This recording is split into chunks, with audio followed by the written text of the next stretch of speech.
Bon, je crois qu'il y a pas mal de choses à changer. Je vais pas parler trop longtemps de ce qu'il s'est passé, mais pour faire simple, ma chaîne s'est encore fait strike par la Toei. Ça m'était déjà arrivé il y a genre 3 mois et j'ai dû refaire une nouvelle chaîne. Là j'ai beaucoup moins de vidéos donc en vrai ça va. Par contre, la première fois j'avais juste pris un peu de temps pour reprendre en attendant le moment où je ne verrais plus de vidéastes se faire supprimer leurs vidéos et en me disant que c'était juste une phase chiante et que ça irait un peu plus tard. Du coup j'ai rien changé, j'ai continué de faire mes vidéos comme je les faisais jusqu'à maintenant, mais visiblement ça pose toujours problème. Je vais devoir complètement changer ma manière de faire, en gros je vais devoir arrêter d'utiliser au maximum les images de l'anime. Même si d'autres youtubeurs One Piece les utilisent et n'ont jamais eu de problème, je préfère ne plus prendre de risques avec ça. C'est un style de montage que j'ai jamais vraiment fait parce que si vous suivez mes vidéos vous savez que je me basais beaucoup sur le rythme de l'anime et du coup ça veut dire que je vais devoir quasiment tout revoir.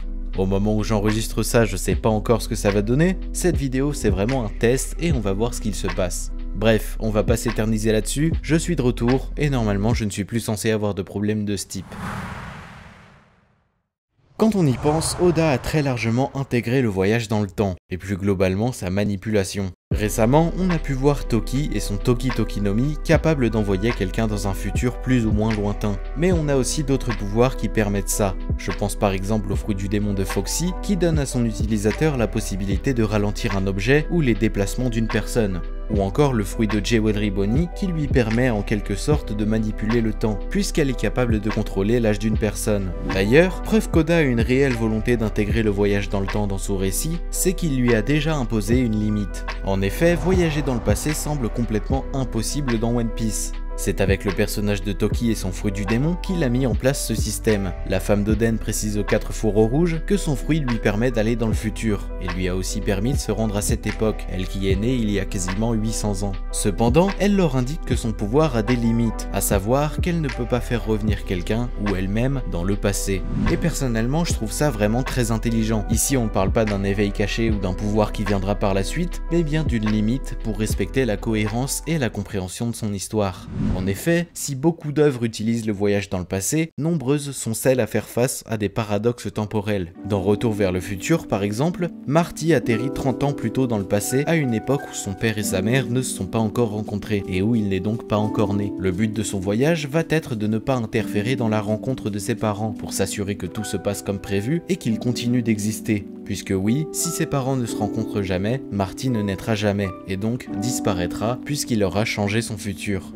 Aussi, dans le jeu Life is Strange, on retrouve également ce genre de paradoxe. En voulant retourner dans le passé pour sauver le père de sa meilleure amie d'un accident de voiture, Max retourne dans le temps pour cacher les clés de voiture de William. N'ayant pas le temps de les chercher, il décide de partir non pas en voiture, mais en bus. Cependant, en retournant à son époque, Max se rend compte que sa vie a totalement changé. Elle est amie avec des gens qu'elle détestait avant, et sa meilleure amie Chloé est devenue tétraplégique. Autrement dit, s'il y a voyage dans le passé, il y a forcément paradoxe temporel, et toutes les solutions qu'on leur connaît ne feraient que complexifier une œuvre qui se veut déjà très compliquée. C'est pour éviter ce genre de paradoxes et de solutions compliquées que Oda a totalement proscrit la possibilité de se rendre dans le passé, et personnellement je trouve ça vraiment très fort de sa part, et c'est en voyant ce genre de réflexion qu'on se dit qu'il a vraiment pensé à tout.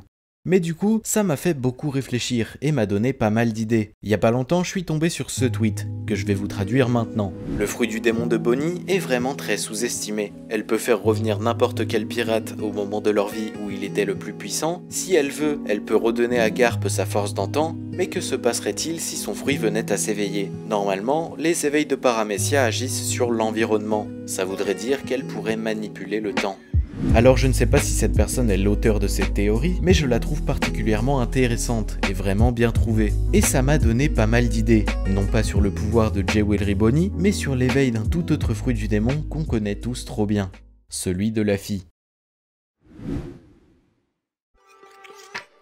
On a appris sur Dressrosa que les fruits du démon pouvaient atteindre un stade supérieur, qu'on appelle l'éveil.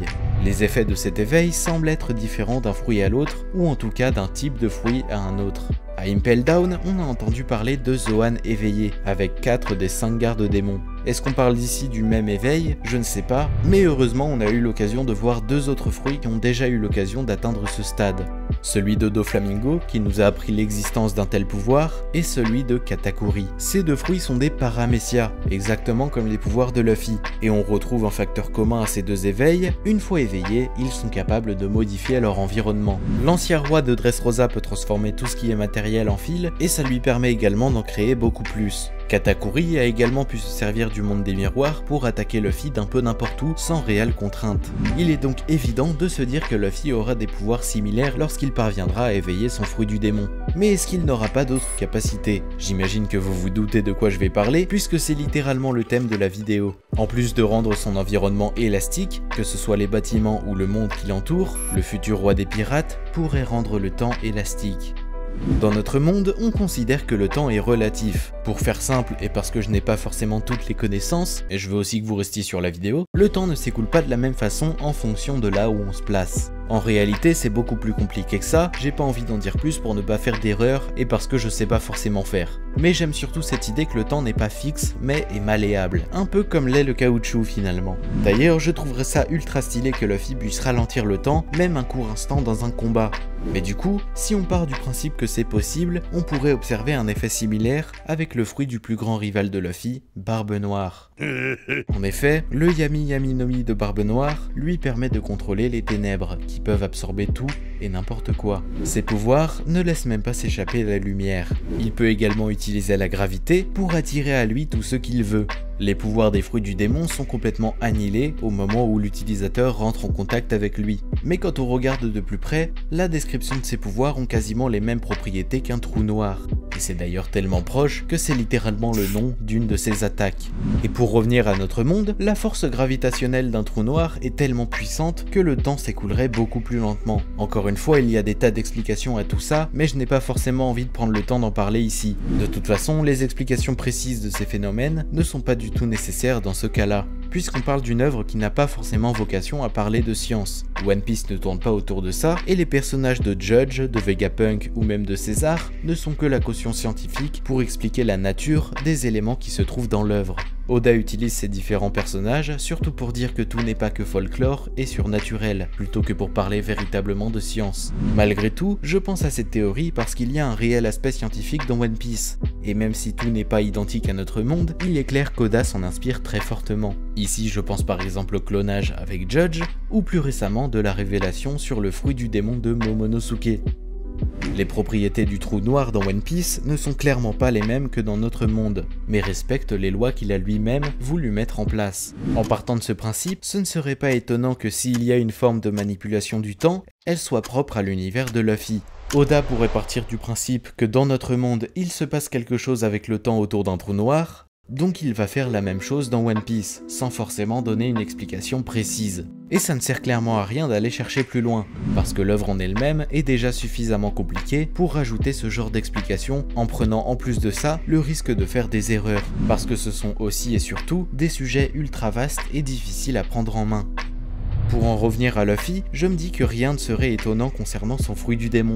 On est parti d'un simple corps élastique à il peut gérer sa pression sanguine pour être plus rapide, il peut gérer l'élasticité de son corps et même la combiner à la solidité du haki de l'armement, et il peut même créer des flammes avec son pouvoir. Son fruit est une véritable feuille blanche, et Oda peut se permettre de lui donner quasiment n'importe quelle propriété tant il a poussé son développement.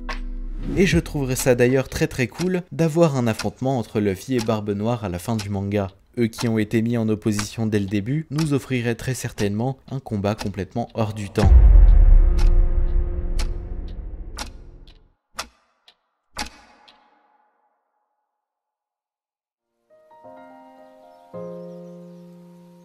La vidéo est maintenant terminée. N'hésitez pas à vous abonner à la chaîne pour me soutenir dans cette phase plus que compliquée. Aussi, comme je ne peux pas réupload mes vidéos, je pense essayer de faire 2 vidéos par semaine, en refaisant complètement les anciennes vidéos. Je ne sais pas si j'arriverai forcément à tenir le rythme, mais je vais au moins tenter le coup. Du coup, on aurait un remaster d'une vidéo de mon ancienne chaîne le dimanche ou le lundi, je sais pas encore, et une vidéo originale le jeudi à 18 h. Je pense que ça peut être cool parce que j'ai clairement pas envie d'abandonner tout ce que j'ai fait jusqu'à maintenant. Bref, on verra comment ça se passe, dans tous les cas, nouvelle vidéo jeudi prochain. À la semaine prochaine.